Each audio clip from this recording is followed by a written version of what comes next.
Hello बच्चों, कैसे हैं आप लोग। उम्मीद करते हैं आप लोग बढ़िया होंगे, मस्त होंगे। तो आज मैं कोऑर्डिनेट ज्योमेट्री का क्वेश्चन नंबर 6 लेकर के आपके सामने हाजिर हुआ हूँ।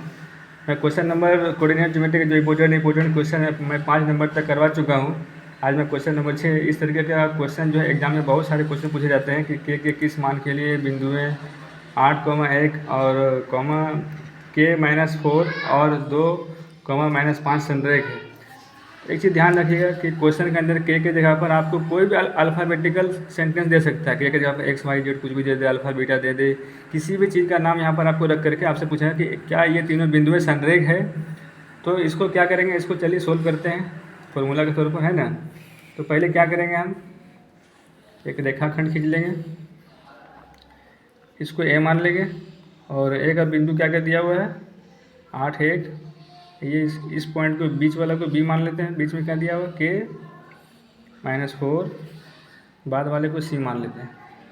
उसके बाद बच्चों देखो क्या करना है, यहाँ से सबका मान लिख लेंगे कि x1 का मान क्या है बच्चों 8, x2 का मान क्या है K और x3 का मान क्या है 2। उसी तरीके से क्या करेंगे, y1 का मान लिखेंगे 1 और y2 का मान लिखेंगे -4 और y3 का मान क्या लिखेंगे -5। ठीक है, यहाँ तक समझ में आ गया। उसके बाद क्या करेंगे बच्चों, देखो इसको हम चाहते हैं तो दो बिंदु के बीच की दूरी के सूत्र से भी प्रयोग करके इसको हम हल कर सकते हैं, लेकिन यहाँ पर हल नहीं होगा क्योंकि दो बिंदु के बीच की दूरी में रूट आ जाता है और बराबर में बराबर उसमें नहीं लिखा जाता है रूट के अंदर। ठीक है, लेकिन यहाँ पर क्या किसी भी अल्फ़ाबेटिकल में अगर हमको मान निकालना है तो हमको बराबर चाहिए और बराबर में जो कुछ ना कुछ अंक होना चाहिए या तो फिर 0 होना चाहिए। तो यहाँ पर क्या करेंगे, हम त्रिभुज का क्षेत्रफल का जो फॉर्मूला होता है कोऑर्डिनेट ज्योमेट्री के अंदर, उसको हम यूज़ करके इस क्वेश्चन को हम सोल्व करेंगे आसानी से। ठीक है, आप ध्यानपूर्वक देखिए, समझ में आपको अच्छी तरीके से आएगा। पहले क्या लिखेंगे, सवाल में बोला कि संरेख है तो क्या लिखेंगे, संरेख होने का शर्त, इसलिए त्रिभुज का क्षेत्रफल बराबर 0। तो त्रिभुज का क्षेत्रफल का फॉर्मूला क्या होता है बच्चों, आप लोग को तो याद ही होगा। क्या होता है x1 into y2 minus y3, y2 minus y3, फिर क्या लिखेंगे x2 y3 माइनस y1, फिर क्या लिखेंगे x3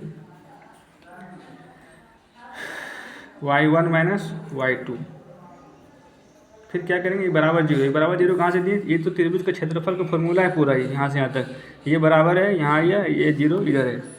ठीक है, आप क्या करेंगे, सबका मान रख करके इसको हल कर लेंगे। तो x1 का मान क्या है बच्चों 8, y2 का मान क्या है हमारा -4 और y3 का मान -5। अब देखो यहाँ पर क्या करना है कि यहाँ पर एक y3 हमारा माइनस में और क्वेश्चन में हमारा y3 का मान क्या दिया हुआ माइनस में, तो माइनस माइनस क्या कर देंगे, हम गुना कर देंगे तो क्या हो जाता है माइनस गुना माइनस प्लस।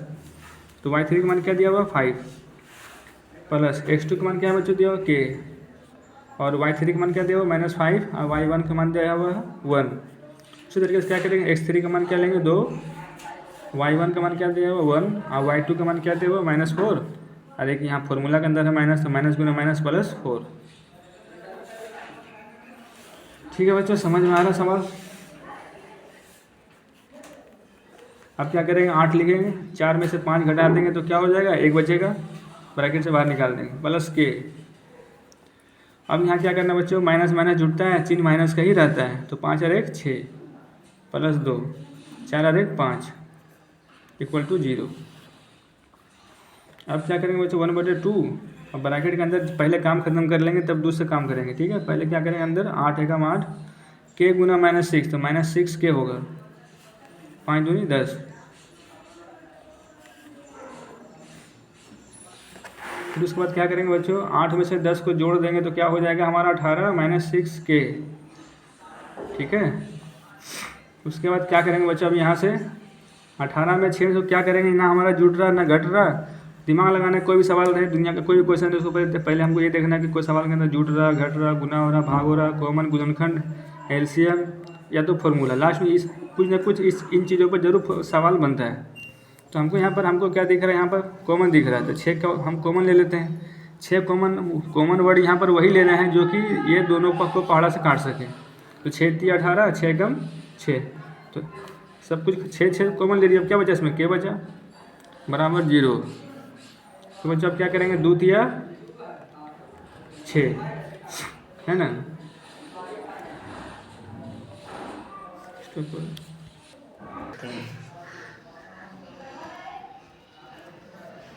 हुआ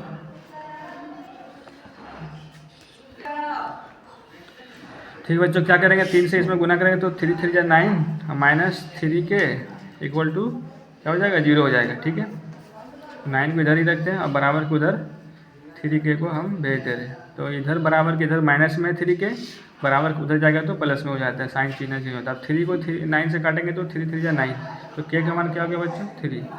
अब लास्ट में क्या लिखना है हमें, बहुत सारे बच्चे गलती क्या करते हैं कि लास्ट में कुछ लिखता ही नहीं, क्वेश्चन क्या पूछ रहा है जवाब क्या देना है ये लास्ट में भी लिखना पड़ता है, वरना क्या होता है एग्जाम के अंदर एक नंबर काट लिए जाते हैं। अतः तीनों